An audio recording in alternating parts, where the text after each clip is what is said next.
Manchester City destroy Fulham 4-0 away, and Gvardiol turns down the chance of a hat-trick by letting Julien take a penalty.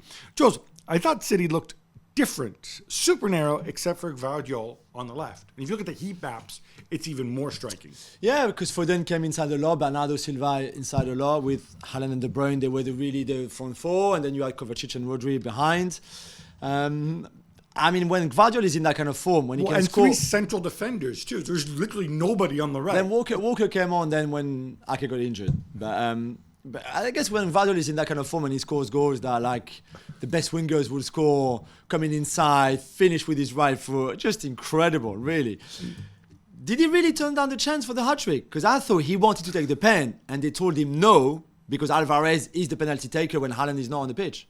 Yeah, but honestly, if it was a street fight between Julien Alvarez, who's a bit wispy, and Gvardiol, who's a Croatian badass, my money would have never. It was not his decision. All right. He wasn't given the chance of it. You know, just on that, what I think is impressive in a title race like this, when, especially for a lot of the previous games, Arsenal played first, and City, for all the nerves that could maybe be there when you're in that kind of position, they scored against Fulham after 13 minutes. Against Wolves the weekend before, 12 minutes. Against Luton, 5th minute. Against Brighton, 17th minute. Where all your nerves go. And whoever is the opponent, whoever is the opposition, when you 1-0 down against City, whether you're home or away, you know the game is over, pretty much. And Fulham didn't even try on Saturday. Literally, it was terrible. But I guess the sooner you score, it makes your life so much easier. I liked that. I was just impressed though with Pep trying something different in a game like this, with that weirdo asymmetrical formation and sending Gvardiol. I thought, hey, I love it. You're always trying to improve even when you're at the top. And sticking with that game, Gab, we saw that City fan Noel Gallagher, one of the celebs fans, was spotted in the away section. Great. But what did you make of him not doing the Poznan celebration? So the Poznan, for those who don't know, is named for this away game City had years ago against like Poznan, where they do the celebration where they all kind of like put their arms over each other's shoulders and turn their backs to the pitch and jump up and down. It's a very striking image. He's there looking like a rock star, which he is, with his sunglasses, everybody jumping around. And, you know, was he being a spoil sport or whatever? I'm going to be a little bit cynical.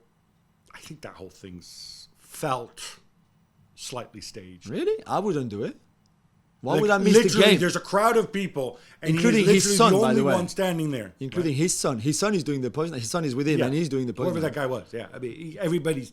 I would not want to watch the game just for that. Weird. You know, my good friend used to be his neighbor, Supernova Heights, up in Nice. Chelsea make it 3 straight wins by winning away to Nottingham Forest 3-2. Todd Bowley says his master plan is coming together nicely. Do you agree? Of course it is, Todd. We knew you had this all planned out. Perfect. Turned the game in the last 10 minutes. Raheem Sterling first and then Nico Jackson, because they were 2-1 down and not looking that great in the second half. But hey, they win.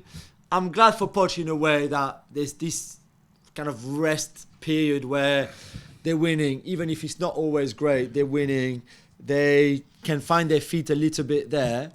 I think it's good. Yeah, but by the way, the goal that made it 2-2 and reopened the game comes from Raheem Sterling, the guy who Pochettino no longer liked and who wasn't part of the plan. So I think we need to put that in context as well. Newcastle are held at home by Brighton. Jules, we don't just have an exciting run-in at the top. We've got one for the Europa League too. Yeah, amazing. I mean, even maybe for that 4th place, if Villa lose to Liverpool on Monday night and then Spurs can win against City, then it'd be pretty interesting until the end. Otherwise, we've got 3 teams, Newcastle, Chelsea, United, for 2 places, really 6th and 7th in the table.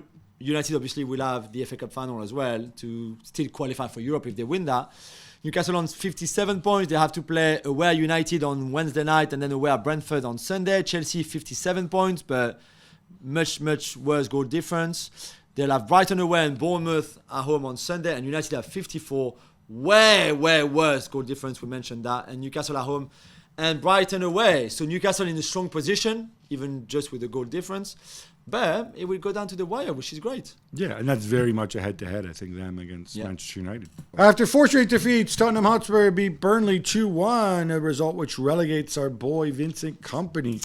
Jules, Mickey van de Veen comes up big. And Pedro Porro, 2 goals by 2 defenders for Spurs. Not maybe the best of performances, but all they had to do is win, put pressure on Villa, who play against Liverpool on Monday night, and then you never see. You never know. Maybe that Champions League spot can still happen. Luton Town are down as they lose 3-1 away to West Ham and Davy Moyes in his final home game. Jules, are you still going to be mean about Moyesy? No, because you know what? We heard all the negativity, blah, blah, blah. So this is a perfect game where you're West Ham. You're like, what do I care? It's a nice sunny day. Yeah. Luton Town need the points. Let's just lie down for them. Who cares? Moisy's gone. Hola, Julien. No, they went. They fought. Kudus, very good again. Yeah, I mean, the first half was pretty bad. And they were 1-0 down at halftime. But they won. I'm happy. But that's the reaction they showed. Yeah, I'm happy for David Moyes that he finished his time at West Ham with a home win. I think he deserved it for everything he did for that club. It's just not my cup of tea, as you know. I'm not going to miss him at all. But it was good for the players, the fans, to give him this nice send-off, going back to send-offs. Well done. This is good. I'm glad they won. I always say Luton would go down, so I've got no sympathy for them going down anyway. What about Rob Edwards crying at the end? What is he crying for? Because they went down. He gets emotional. Come on, he's the most. We agree, right? He's the most handsome manager in the Premier League, yeah, right? It's not a reason why he should be crying when they go down. You don't think? No, it's sad.